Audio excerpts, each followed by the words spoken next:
Huh.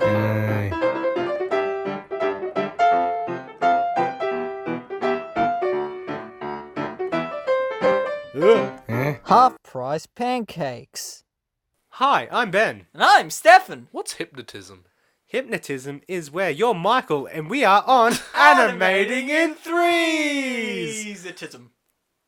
We are an animation podcast where each week we discuss an animated film or series from an animator's perspective. And this week we'll be talking about the 2018 film Next Gen on Netflix, bought by Netflix. I have to say it twice because I want them Netflix to sponsor us, Netflix. But before we get into the Netflix film Next Gen, we'll be talking about Toons we've tuned into for the past 2 weeks. Netflix. Yes, I'm actually glad you didn't go doom ba doom boom boom for the first time. Oh yeah. Anyway, what have you been... You've been watching stuff, I assume, Michael? What did I watch? Yeah. Did you finish Rocko's Modern Life, the film? No. Did you watch any more of it? Nah. Was I meant to? I just assumed you would have finished it from the past 2 weeks. No, I'm going to start it again, because I only watched the first 10 minutes, so I didn't finish it. Okay, but you did what? I showed you something before. What was it called? Okay, so Australia, for those not in Australia, we have, or even in Australia and don't know, we have a film festival called Tropfest, where people submit in a short film every year, but that film has to have a specific object in it. And for 2011, it was Key, and I showed him the winner for that, which was a stop-motion film called Animal Beatbox. And it is one of my favourite YouTube videos ever. In our new segment, Michael watches something on his phone just before the podcast, so he has something to speak about during the segments. Yeah, so what did you think of it, Michael? It was definitely beatboxing with animals. Hey, but I watched it on a phone. But it's... It was what was it? It was a stop motion. Whoever this guy was just printed out hundreds of pictures of animals, said their names in quick succession, and every time he said a name, he put a different picture of an animal down.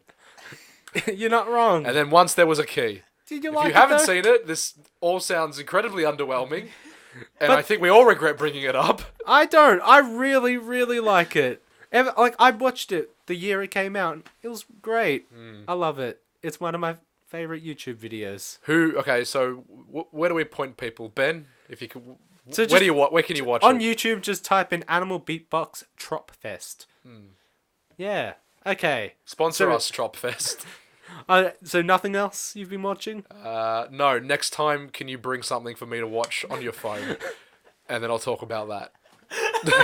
Tell you what, we'll watch Charlie's Ballad beforehand, and then you can talk. Let's talk about Charlie's Ballad next time. Let's not. If you choose not to cut that out, Charlie's Ballad is Ben and Stefan's student film.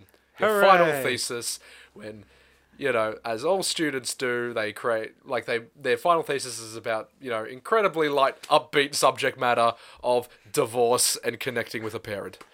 Just like Infinity Train. Oh yeah. So what have you been watching, Stefan? Well, Ben, on Netflix, I saw the new original Netflix film, Invader Zim, Enter the Flopus. It is so great. I love it was good? I love every single moment of it. I have watched it 4 times and have scrolled through to see my favorite When I got parts. here today, Stefan just went through all his favorite parts of the film. Like, hey, watch this bit. This is really great. Oh, look, it's Go. He does a thing. It was just... It has references to the show. It has every part you love about the show added in a way. Can I watch it? It has body organ swapping.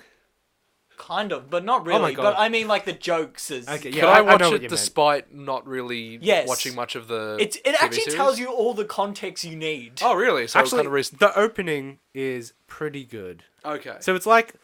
You explain it. No, it opens really dramatically where it's got this super hyper realistic anime style, and it introduces Zim as this ultimate invader, and then immediately counteracts that and shows him doing stretches in his normal style. I said this to Ben before, where Rocko's Modern Life, I know, it's become popular recently because it has a gender character representation, which is really positive. Transgender. And Oh, yes. it does too, yeah. It's done that really well from what I've heard, and it's been getting a lot of attention for that. But Invader Zim is what it was now as it was back then. It is just an insane thrill ride of just nonsensical humor, and it is phenomenal. It's, as we said, it doesn't have the grimy style anymore. It's all clean lined. Yeah. But that works so well for it. It's just It was always kind of digital and clean. Just that, like, some of the backgrounds were a bit kind of decrepit and downbeat. Yeah. And it's just fun. It's just got this innocence and yet just chaoticness to it that I couldn't get enough of. And when it was ended, I was like, oh, is that it? I want more of it. But yeah, fantastic. What about you, Ben? Nothing else? Oh, I did watch again Rise of the Guardians. Is that the Santa Claus Avengers? Yes. Yeah. It is probably one of my favourite DreamWorks 3D films. Really? Because it's one of those nothing films that kind of came and went. The quintessential nothing movie is Wolf of Wall Street 2, Money Never Sleeps. I saw it once in 2011 or whenever it came out, and I don't remember anything from it, except that one guy threw himself in front of a train. Yeah, and Shia LaBeouf cried a bit. Oh yeah, that does feel important in a way. No, but continue about this film about an Australian Easter Bunny. Yeah, it was Hugh Jackman as the Easter Bunny. No, I cannot get over how good the writing in this film is. Really? Like, all the Guardians in this film are protective of, like, a different aspect of childhood. Like, one protects hope, one protects memories. The other one protects Jesus? No, Santa Claus protects wonder. And it's... What does the Easter Bunny protect? Hope. Oh, I was going to say consumerism, but okay. No, they're all consumerism in a way. No, but... And it's got really great action, and the animation writing and the main character, Jack Frost, is amazing. He looks amazing. He is amazing. He's got white hair. He looks like someone you'd design. Yeah, with white hair, because white hair is amazing. Yeah. No, but it astounds me how this didn't get as much a financial gain. I think everybody saw Alec. I think everyone saw Alec Baldwin as a tattooed Russian Santa Claus and just thought, "What?" Yeah.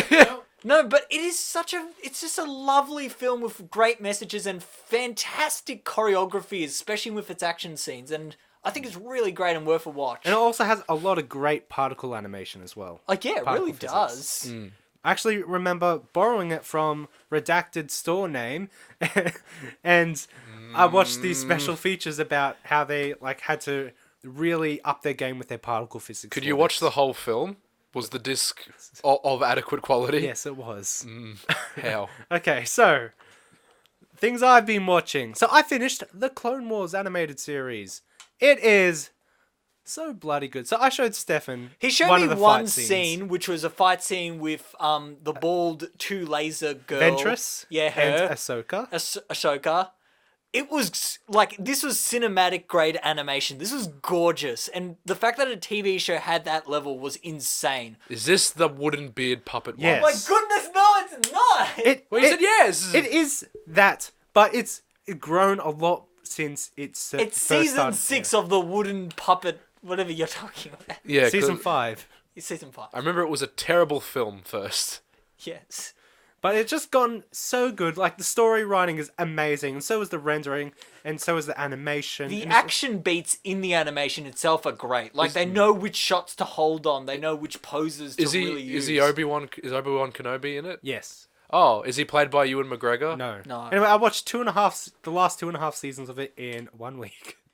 Wow. I don't know how I did it, and I still managed to do a lot of other stuff. You still made it on time for the podcast. Yay. Other stuff I've been watching. I've been watching a YouTube channel called The Odd Ones Out. It's kind of animation. It's more animation now than it used to be. It used to be just like comic sort of frames and stuff. But he's really funny, and I showed Stefan some of his stuff. Yeah, he's nice. And yeah, I just listened to that / watched that while I was doing my work. Now he's got to give us a shout out. Yeah, he's got like 20 billion views. So. Yeah, his videos get like more than 10 million views every single week. Well, like 10 million views every video. We have so few viewers. I can name all of them by name because they've contacted us. Tom and Rachel. We'll cut that out. 'Cause I think it's weird that we keep mentioning their names. Nah, it's fine. Nah. I'm editing. I'm gonna keep it in. Nah, I'll fight you. Violent for no reason.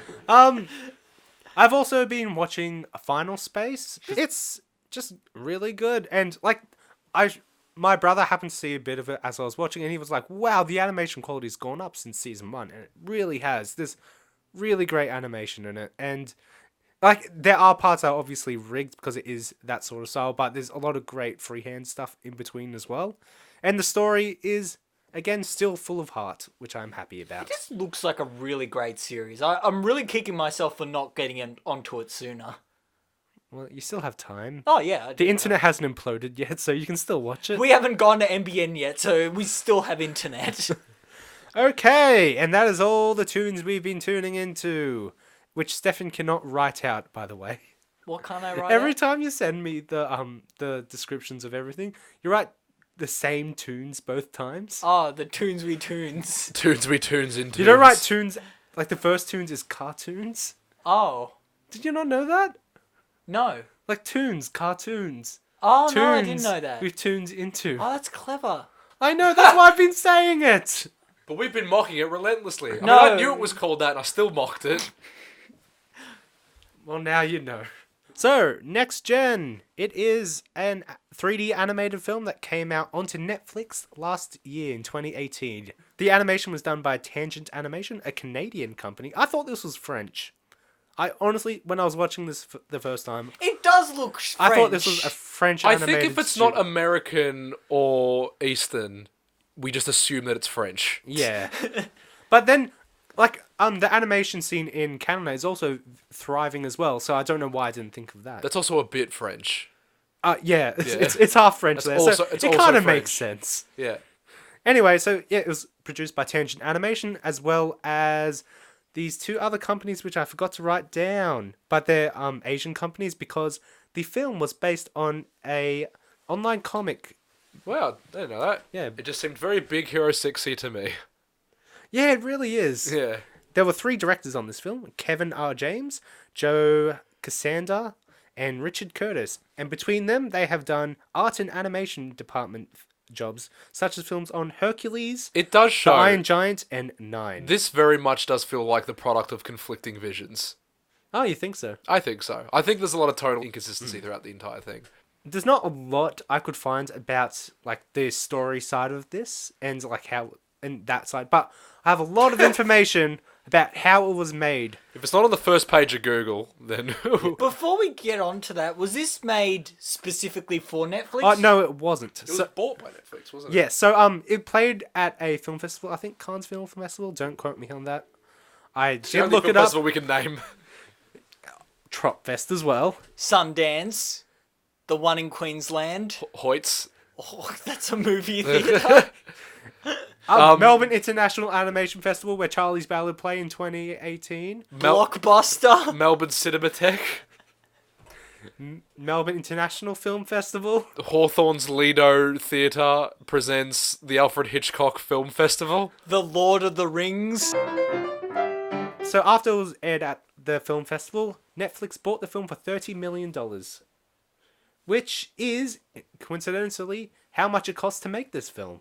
Wow, okay. You would actually think $30 million is very cheap. Yeah. Because, like, voice work, the programs and all that. But 90% of this film was done in the free open source software Blender. Was it? Yep. No. 90%. I was lying down, but I got up for that. So, for those who don't know, Blender is a 3D program which is open source, which means like people can add add-ons and try to create their own things with it, and it's 100% free for anyone to use. Have you guys used Blender extensively? Ben has. Yeah, Very I was going much to say, but are there any like tells in either in the animation or like in the physics simulation that points towards it being made on Blender specifically? No. Oh wow, you just can't tell. No, literally when I watched the film, I was like, knowing it was made with Blender, I was just like, How? that is so amazing. Like for a free like one of the comparisons I've read is like, oh, it's kind of like GIMP to Photoshop, but it really isn't when you look at this film, because it can, like, the program used to be like very limited in what it can do, but now like it can make films just on its own. This is very much like take away what you will about the story of this film, but this is a showcase for the potential of Blender as an equivalent to the paid software like Maya and whatnot. Like it does some incredible particle work and atmospheric stuff. I took a brief course in Blender when I was like many years ago. Like this was still in primary school, Yeah, and even back then, like being amazed that it could do like fur simulations and things. We were shown a short film of like it was like three squirrels just kind of going about their day, and just like it was kind of beautifully, comprehensively animated, and all like the grass and the trees and the fur was all simulated within Blender, and I thought that was with like a big rabbit in it. I think so. Yeah. Yeah, that That a bird poos on something at the end. Maybe not. I could be talking about a different thing. But that could be it. And I remember thinking like, wow, for a free program, that does produce some high quality animation. Like over the years, it's just so people can still like pay money towards Blender so they can continue developing stuff. And recently, it came out with version 2.8, which was a major overhaul of what it can do. It looks so good now. And it even has its own dedicated 2D animation space in it. Yeah, which I'm very happy with. Yeah, and like it can do apparently quite a bit according to Stefan. Yeah, like it works like the paid software version of it. It would be Toon Boom Harmony, where it has a lot better vectorized brushes as opposed to Flash. Not banging on Flash because Flash has gone me through uni and more. Also, it's called Animate now, by the way. Animate. Yeah. But still, I think it has a lot of potential in doing those sort of more industrial, both 2D and 3D animated films and whatnot. Yeah, and if you can get a program that does most of what the paid programs can do, why not use that? Yeah, even just to try it out. Like, the fact that everything in this film that we're about to talk about can be made freely, aside from a few compositional things, is incredible. Like, that's unheard of. So, some of the things that they did have to use other programs for was the water. That makes sense. Yeah. Water simulation is like death. They also had to do some painting and sculpting in ZBrush, and I forgot what the other one was called. And they also had to do a tiny bit of the smoke effects and all the crowd work in another program as well. Okay. But everything that was done in Blender includes modeling, rigging. Yeah, modeling, rigging, all the animation, all the setup, all the lighting, and all the rendering with Blender's own renderer. That's great. Yeah. Good showcase for what a free program with a bunch of people supporting it can do. Well, a bunch. I mean, like a lot. It has a lot of following, but like, yeah. Yeah, and for instance, this is what they had in the film. So they had 1,300 shots, 128 characters, including background characters, 273 props, 89 sets. Those 89 sets are about 18 locations. And per frame, it would take an average of 3.75 hours to render. Gee. And that's with good computers too. Yeah. Because this was made in conjunction with some Chinese companies, they also did it in a Mandarin dub as well. Oh, cool. And they actually animated the mouths for the... Oh, that's great. So what they ended up doing for that was they animated the mouths differently, and then they rendered only the mouths, and then composited that on top of the English dub. That is so much better than just not doing that at all and just keeping it like not the mouth syncing at all. So that's great. Yeah, and they did quite a bit of the graphics in After Effects as well. So, like, do you know how the point of view is from the robots and you have all the graphics? So a lot of that was done in After Effects. But what I learned was that all the face animation for the robots, which is very pixelated, that was not a graphics effect. That was actually rigged stuff. Rigged in Blender? Yes. How the heck do you rig that? Isn't that Okay, so 2D? I'm pretty sure what they do is do you know how you can just make planes? Yeah. Like flat things? They did that, they put it in the screen, and then they added an overlay effect which can pixelate the stuff. Okay. Okay, so Michael had to leave in the middle of the podcast because of dental work. Yeah, something like that. No, it wasn't. Anyway, so we got Michael to record some random sound bites for us to edit in, as well as his initial thoughts though. So that's all good. So if you hear some weird sound bites that sound out of context, you now know why. It's like I'm still here. So for the character design, they got a Disney character designer to work on this. His name is Charlie Boniface. Stefan, why did you have to pass on your inability to pronounce names to me? Hey, that's not my fault. Yes, it is. Okay, his name is Charlie Bonifacio, and he did a lot of the character designs, including the two main characters. All the main characters, I think he helped with the designs of. What has he previously worked on?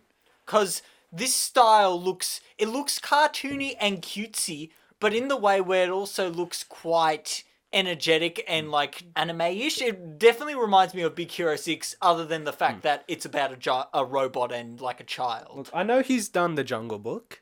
Okay. But yeah, this film also, definitely was heavily inspired by anime as well, seeming as it was made in an Asian country. Yeah. Even though it wasn't made in Japan, which is anime. But anyway, I don't Eastern inspiration. Yes, there's a lot of Eastern inspiration with this as well. And speaking about inspirations, there are two other big inspirations for this as well. 70s style, like just all across the board. So like the family car, that is a very 70s American type car. Oh, really? Yeah, it is. I didn't even realize that until you said it, actually. And for the city especially, they wanted to have it as a really happy Blade Runner aesthetic. Wow. Yeah, it does actually feel like that it is just a normal, like, flashback town. Like, you're looking back on this, but then these future elements have been added into it. Yeah, they want it to be like, retro future. Yeah, that does come across, and it is definitely a happier version than Blade Runner, because Blade Runner is just cyberpunk misery. Oh, I'm getting a call. Steph, say hi to Steph. Hi, Steph! Hi. Okay, bye. For the character 77, who is the robot, that's his name. I don't think his name no, is his name ever isn't mentioned. ever mentioned, which is really annoying. Anyway, so he had 16 different versions of him in the film. Because when you're doing 3D rigging, it's really hard to... You can't get a perfect human skeleton and muscle system in anything, as we very well know from Charlie's Ballad. Yeah, we do know that. Like, just in the One Ring, she had 2 different types of arms. She was like an octopus, she could have been. Anyway. Like, so, sometimes you need a specific rig just for a specific motion. You never use that Exactly. rig again. So he had 16 different versions of the rig, and, like, some of them were, all of him, he was, like, brand new, and some of them were more decayed, or some did a special thing. And they even had to do, like, the special arms for, like, when his arms transformed into weapons.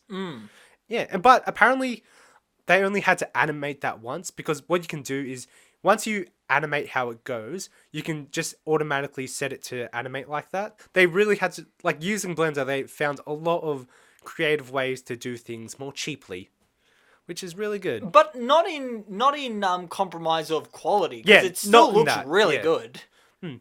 For a lot of the effect shots, like the lasers and the bullet shots which bounce off, they actually incorporated a lot of 2D elements in it as well. I to didn't try to notice make them that, actually. So, like, for example, in the beginning chase sequence with 77 and all the police robots, when he's getting shot at, you can see the bullets bouncing off in a 2D style. And you can also notice it in, like, a lot of the laser shots, which are accompanied by 2D effects as well. And I found that, like, a really great way to, like, keep that Eastern aesthetic. Yeah, definitely. It also gives it that comic-like energy, which is really fun through the majority of the film. I think in the last section of the film, it kind of loses that energy in favor of the cinematic beatdown between 2 big robots. Isn't that right, Michael? Shut up, Ben. So for the lighting of the film, they decided to stick to more naturalistic lighting. And they used a lot of volumetric lighting, which is something I learnt while researching this. So volumetric lighting is basically... So you have, like, in your computer file, you have the city, the 3D model of the city, and then you basically put a huge cube around it and make the atmosphere. Like, I picture it like it's creating like those dust you see in the air when you turn on the light. That atmosphere that makes it look real and fills it in with extra little shadows that you just can't get from a basic vanilla render. exactly. And it is definitely very evident throughout the film that it uses this sort of lighting. And it it just gives feels all alive. It also gives it, in the film, they use it to give, like, this pastel graininess to everything, which makes it seem more indie and art house, which is really cool. It doesn't have that super, super clean aesthetic that you would expect from most other renders of 3D films, like your Pixar's and whatnot. So for every character and every rig, including the 16 rigs for 77, they had 3 versions of that rig for every character. So, like, this is something I've been want to talk about for a little bit, but when you're doing animation, you don't just start with a fully formed rig. What you have is something that So the rig itself is finished, but the mesh on it isn't. So while you're animating, you would have like a low poly version of the rig that doesn't move and is very robotic. And then as you replace every rig, it gets more detailed. Yeah. And yeah, so they had 3 versions. They had a low poly version, they had a low poly version with a detailed face, and then they had their final rig. Yeah, and what else about this film, Stefan? I don't know. Ask Michael. Michael, what do you think? Ferrari, I don't know. Classic Michael. Okay, so the final thing, which is the final part of the film too, they composited it all in Blender. Yep. So you would think they would use like Premiere or After Effects to do the compositing, but no, because they did almost every single part in the frame of the digital camera. I find that bizarre. Like that is weird as. Usually you would have just like a separate background plate and a separate foreground plate and all that, but no, it was all done in camera. So like doing the compositing was very easy where they could do it in Blender, where I don't think they would be as advanced as such something as After Effects, but because all they had to really do was just add a bit of lens distortion and some lens blurs, and then yeah, apart from that, it was done already. Gee. I can't imagine compiling something in anything other than like a video compositing software like Premiere. Like it's so much easier to see your clips because would you even how would they know where things go where? I don't know. I've never done it before, Stefan. We Sounds so talk about it. We don't complex. do it. That is a point.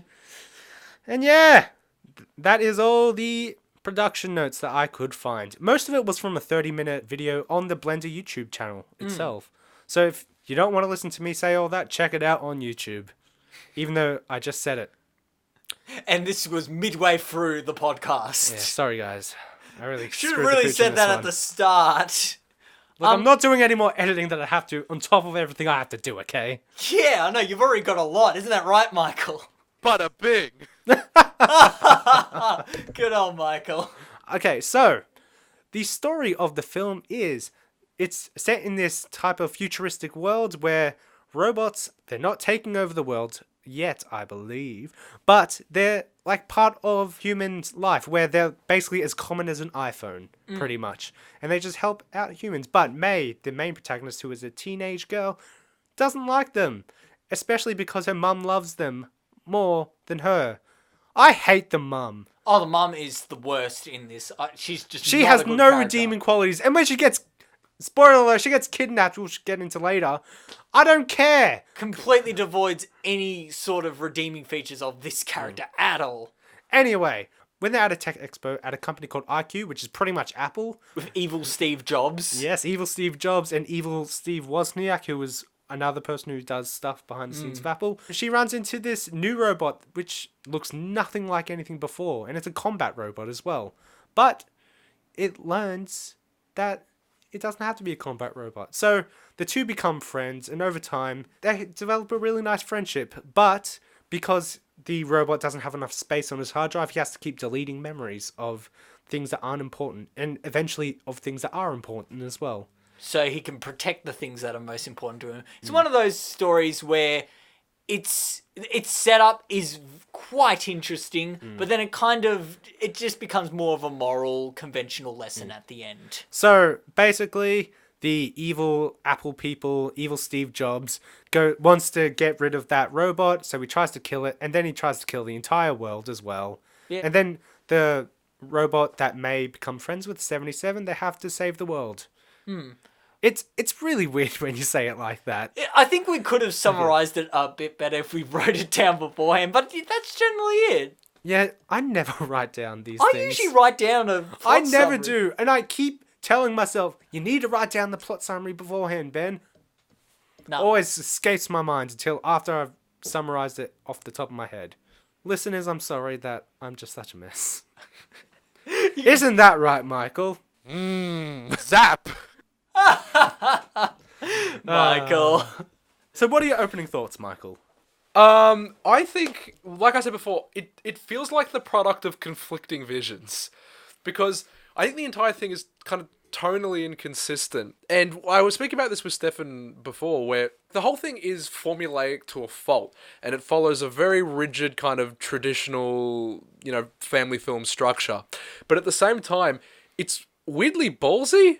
And there is some kind of, not like striking imagery, but like there's some like heavier content and kind of vulgar themes throughout it. Like, I've never seen an animated family film, or any film for that matter, that has like bleep censors in it. Yeah. Right? That's insane. You never do that. There's an element of comedy to like having a bleep, because it's like what's that bit? Is it Brutal Legend? Yeah, that has the bleeped swear words. Brutal Legend is a video game starring Jack Black, where it has a lot of kind of vulgarity within it, and you can choose there's an option at the start to either keep the vulgarity on, or there's a second option called "It's funnier when you bleep it," and I think that option is funnier.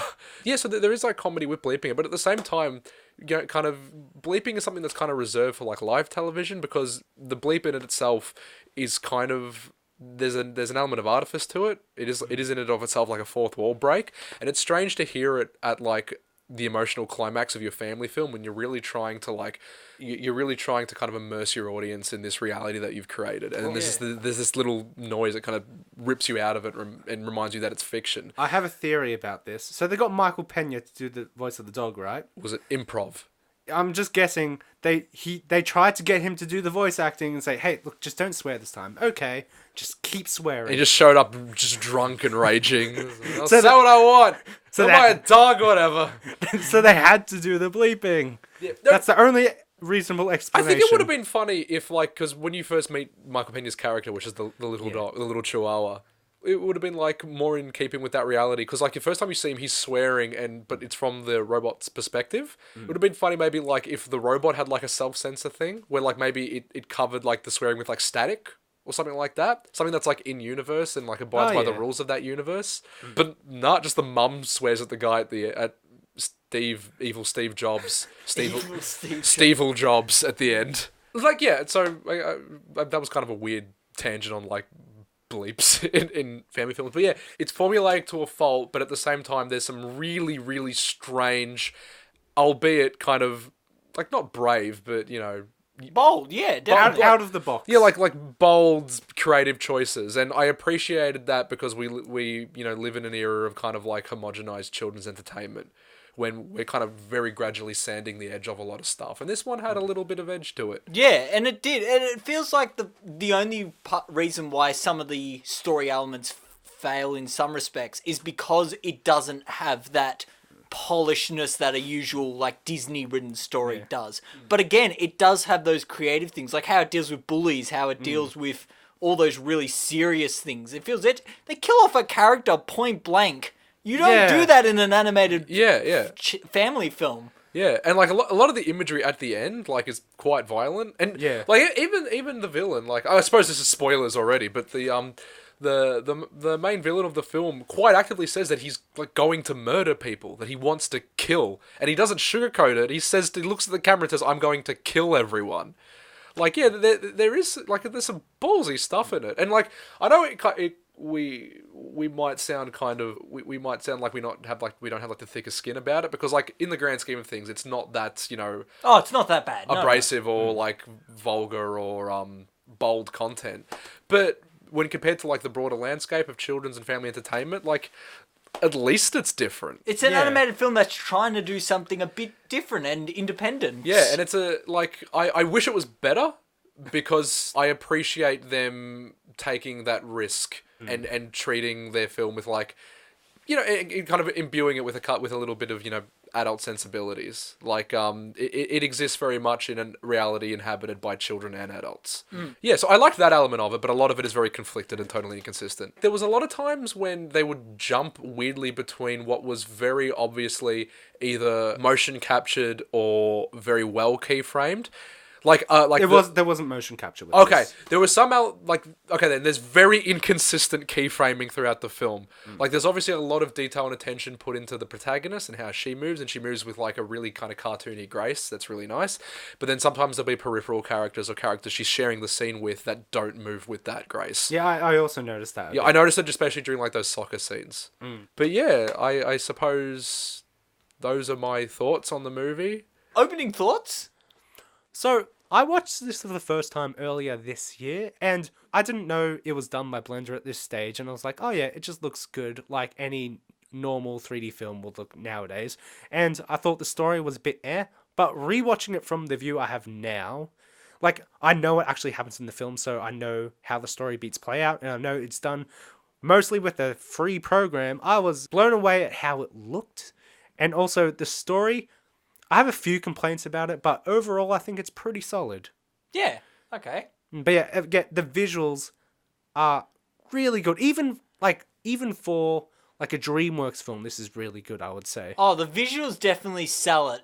Even if you look at it as an experimental piece or anything, it really shows what you can achieve with this free program and what they can achieve with an independent studio. Like, this isn't one of the big studios. Like, the metal looks like real metal, and the plastics and all the materials look pretty damn real, apart from the stylization of it. Yeah.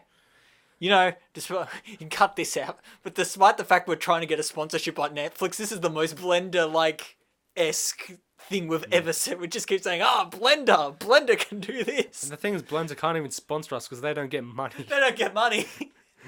Yeah, what are your opening thoughts, Stefan? This film, I thought this was really interesting. I'm in the same boat as you, where the visuals definitely were the thing that stood out to me. Like, they were incredible. Every scene was gorgeous. The characters were really fun and poppy, and it was just really a great watch. Just visual treat.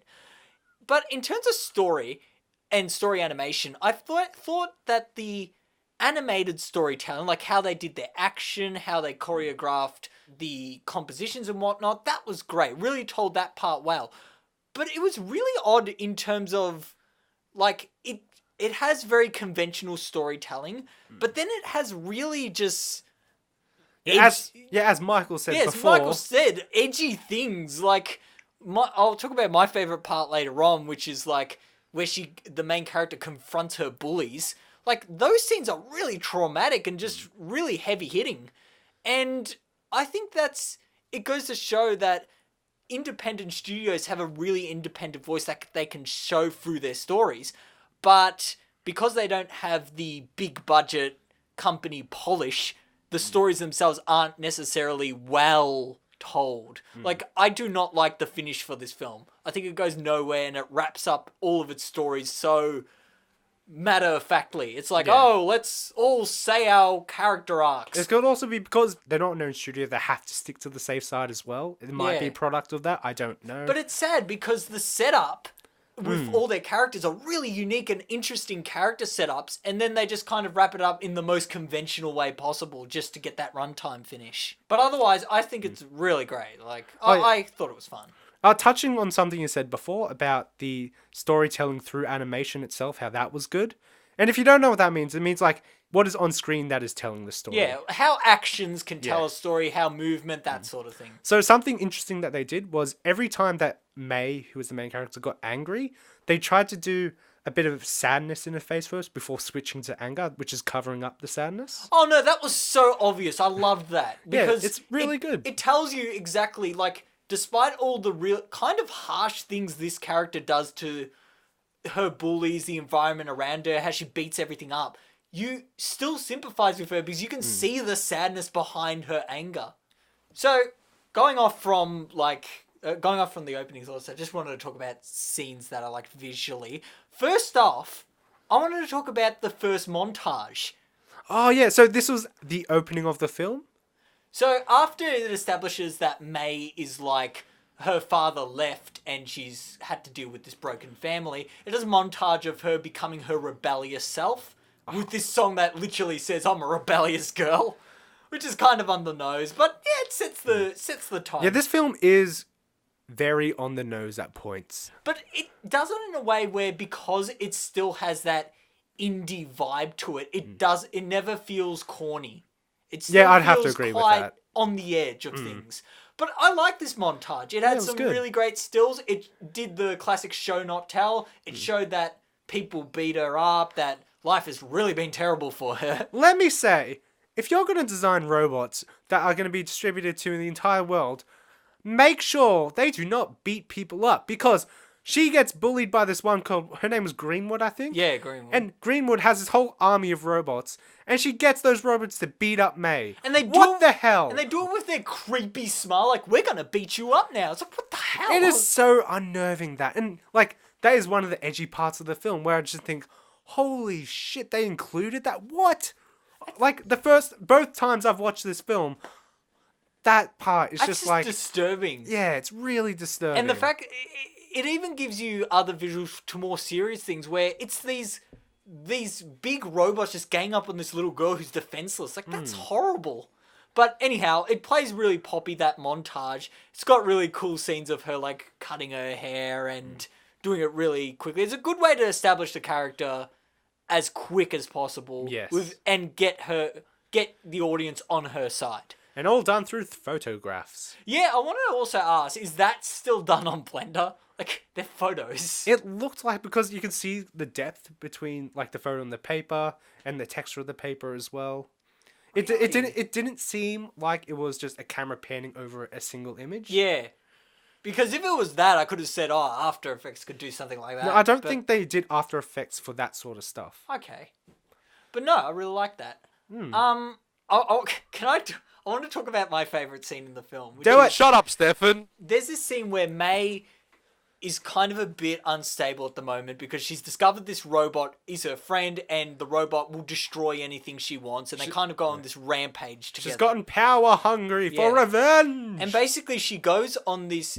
One of her friends that she discovers in the film gets, bullied and pushed around by these other bullies. And she basically tries to stand up to them, and these bullies end up being terrified of her. And in this scene, May basically goes that step too far, and it has that rebellious music in the background. She's just beating up all the robots again. It's got the same action as usual, but I love how this time the robot has like the really hesitant eyes. Like, it has like graphics in its eyes where it doesn't want to do anything that it's doing at the moment. In terms of story writing, it is such a powerful scene seeing May, who you sympathize up until this point, completely lose you in the audience because she's literally trying to beat up this defenseless girl, this bully. Just how she tried to beat up May. And I love how she said that line where she said, I just want her to hurt as much as she hurt me.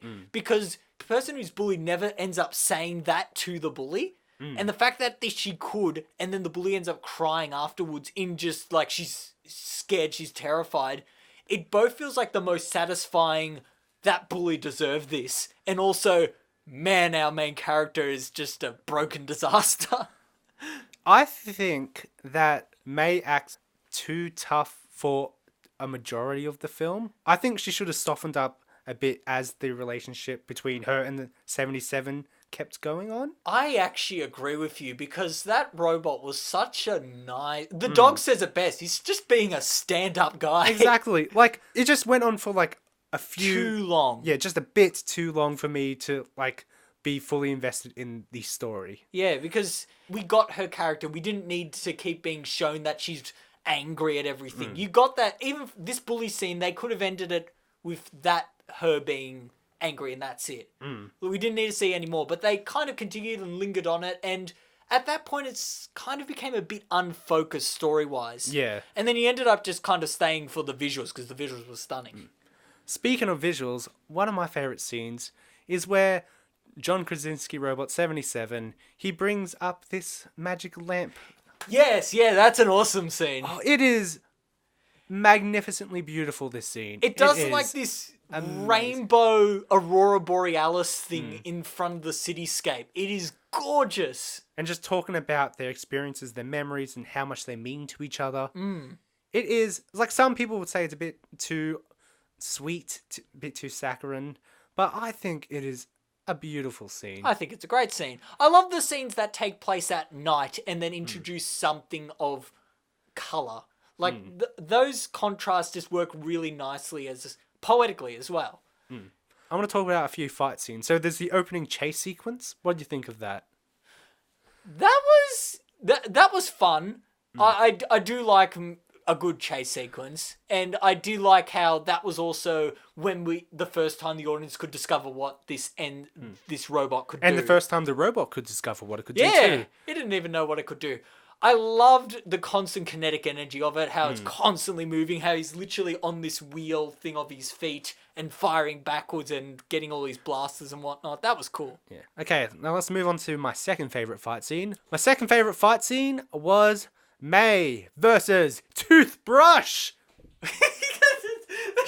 So everything in this world is pretty much a robot. Anything that can be a robot is a robot, including May's toothbrush, which really wants to brush May's teeth. And then they have this epic anime-esque fight scene. With really dynamic camera perspective pull-ins and everything. Really great poses. And they're like, it switches between the point of view from the toothbrush and May's point of view. From the toothbrush's perspective, this is this epic battle against like these massive titans. It's like this battle has been going on for centuries. But then when you see it from May's point of view, it's just like, get off me. And then it ends it beautifully with just the robot just blasting it. And that's it. It's gone. And then it goes, you never defeat me. Blast again.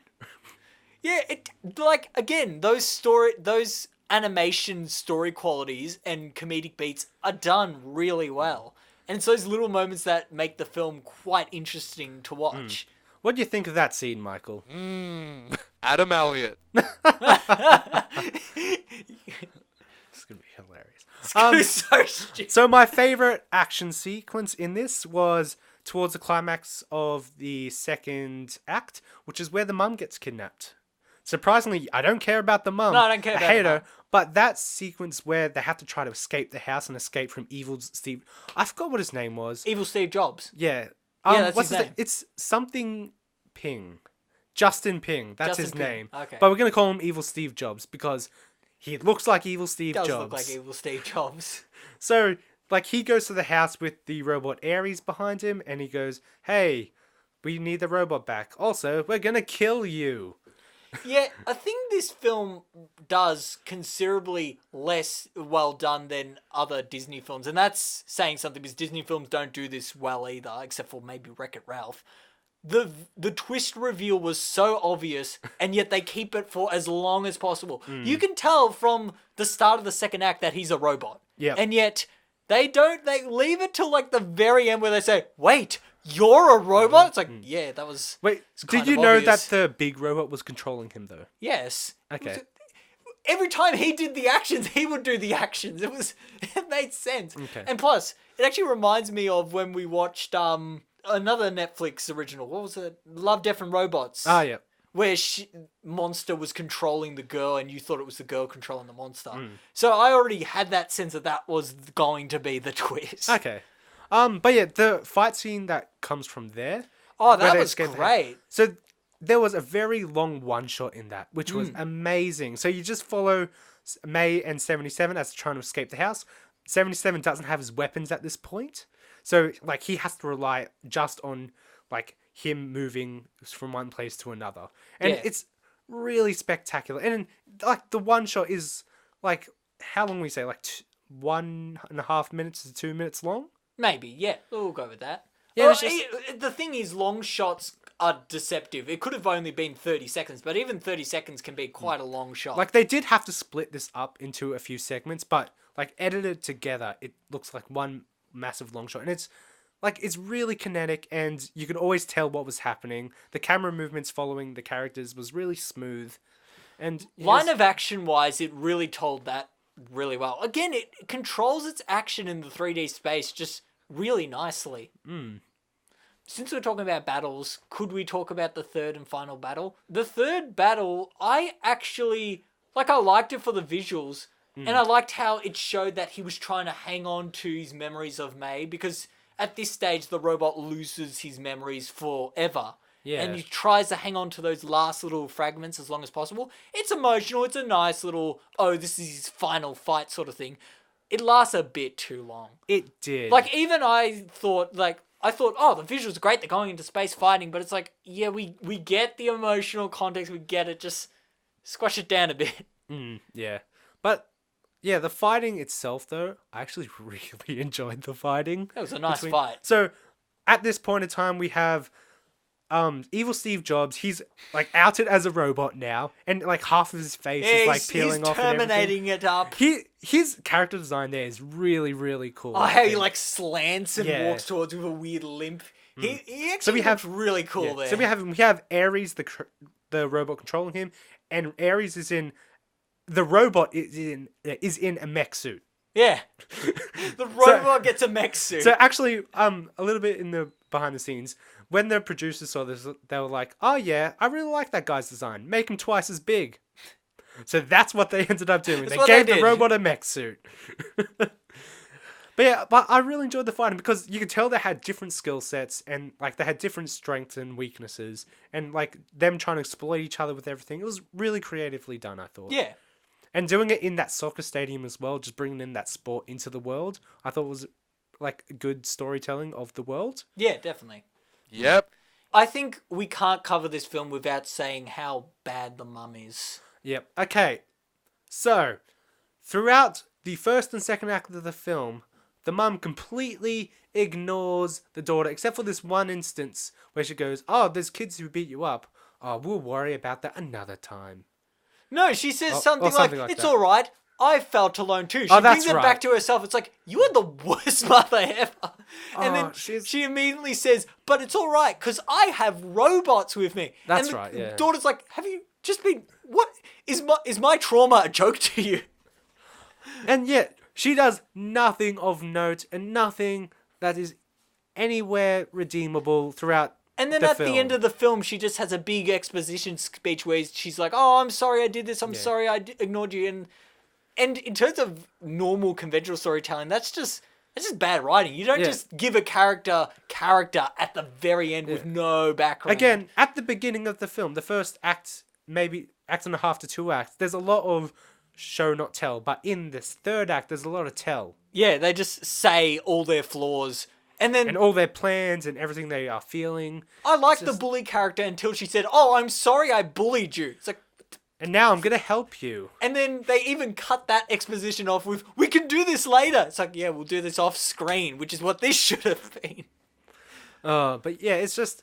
Yeah, the third act, they focus on the action more than the emotion. Like, And even then, I reckon they could have shortened down the action just a tiny bit. It was just a bit too long. I really enjoyed it, though. It was nice action. It was like... You know how you... Like, people enjoy the monster movies fighting in the cities? It was just like that. But, like, done in... Like, really great 3D space. Yeah. And, like, all the camera movements for the fight scenes as well was really great. Like, you can even feel the rumbling of the camera at points as well. It was good. Also, fun fact about the buildings. So, in the buildings in that final sequence, you can see into a lot of buildings. Like, into the office spaces and stuff at night. They actually did a cheat for that. Oh, really? Yeah, so... if you don't know what Z-depth mapping is, it's basically where you have this one flat image that you render from the computer, and the computer gets the information from that, and it creates a fake 3D image from it. Oh, cool. So that's what they did on a lot of the windows for that too. Like when the camera moves across, it isn't just a reflective mirror reflecting at you, but it's like it actually looks like a window with stuff inside. That sounds like a lot of work. It is, but like you didn't notice it, did you? No, I didn't. Exactly. And they actually did something similar in Into the Spider-Verse as well. Oh, yeah, I could definitely see that. Like, Spider-Verse also has that sort of aesthetic and indie vibe where you could do these sort of experimental things without anyone really noticing. But yeah, and then we get to the end of the film. I'm actually glad they actually made 77 lose his memories forever. Yeah, it didn't do the good old fake out where they go like, "Oh, he lost these memories, he did the heroic sacrifice. Oh no, there he is, he's behind like the Grunkle log." Stand. Like Grunkle Stan. Ben, we will not fault Gravity Falls on this podcast. That is the one prerequisite. That's the one thing about the finale of Gravity Falls I didn't like. The only thing. It's the only thing you could... I'm only letting you have that. You can't say anything else bad about it. But yeah, I'm really glad they actually made him lose his memories. And I'm actually kind of upset they didn't try to fix him properly. They just put No, band-aids on him. You'd think it's like so much time has passed. Did we bother fixing the robot? Nah. Put band-aids on him. Although I did really like how, like, when we see into the future, like a few months later, the world was less reliant on technology and robots and stuff. Yeah. Who would have known if the two CEOs of a giant tech company would have died, that the world would not rely on With them. one of them saying, I will literally kill every human ever. That kind of puts people off electronics for a bit. Yeah, but yeah. Final thoughts, Stefan? I don't think I could say anything else that I haven't already said. It's a great showcase of the software. It's got some really interesting story beats, but also some very odd decisions. But I think it's very fun, cartoony. It uses its aesthetic well, and I just think it's a good watch. It's a great watch. Cool. Final thoughts, Ben. My final thoughts, including my final thoughts, I'm going to add another note, so sorry about that. John Krasinski's voice acting. Do you know who John Krasinski is? No. He's in The Office. Oh, okay. He plays Jim, who's one of the main characters. Yeah. His voice acting for 77, I didn't 100% buy. Oh, really? Like, I can get he was being emotive and everything, and he was a robot.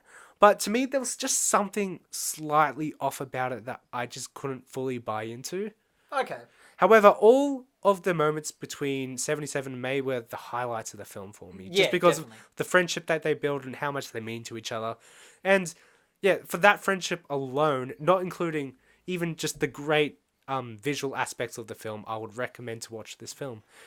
So yeah, Netflix, sponsor us please. And if you don't have Netflix, get Netflix so then you can watch this film and then they'll sponsor us please. Yes. Yes. All the Netflix. So Michael, what are your thoughts? But I like the bird. Gotta love those thoughts. Okay, so that is the end of the podcast. So, I don't think Stefan has anything he's thought of what we're watching next week. No, I really don't think I do at all. If you want to submit something in for us to review next week, please send something in. Otherwise, we'll probably watch Enter the Floorpus. Into the... Would I mean, you that would be amazing, but no, we can't do that. That's Why not? too samey. And Nah. We'll work out something. it may be Enter the Floorpus, it may not be. Who knows? Who knows? Wow, that's an adequate choice, Stefan. So yeah, if you want to contact us, you can contact us at animate3pod@gmail.com, or you can visit any of our social media sites, which are Facebook, Twitter, YouTube, and Instagram. And we are on most platforms for podcasts, except for Google Podcasts, because I don't know what reason, they just won't let me. It's just a reason. And yeah, we will see you next week. And also, watch Dark Crystal Age of Resistance on Netflix. Netflix sponsor us, please. Goodbye. Netflix original. Da, da, da, da, da. Netflix. Netflix. Do you want a Zappo? Do you want to... How many of these things have you got, Mike? I ate all the Zappos before we started the podcast. Oh, I'm no. sorry. 10 out of 10 with Zappo again. Zappo sponsor the podcast.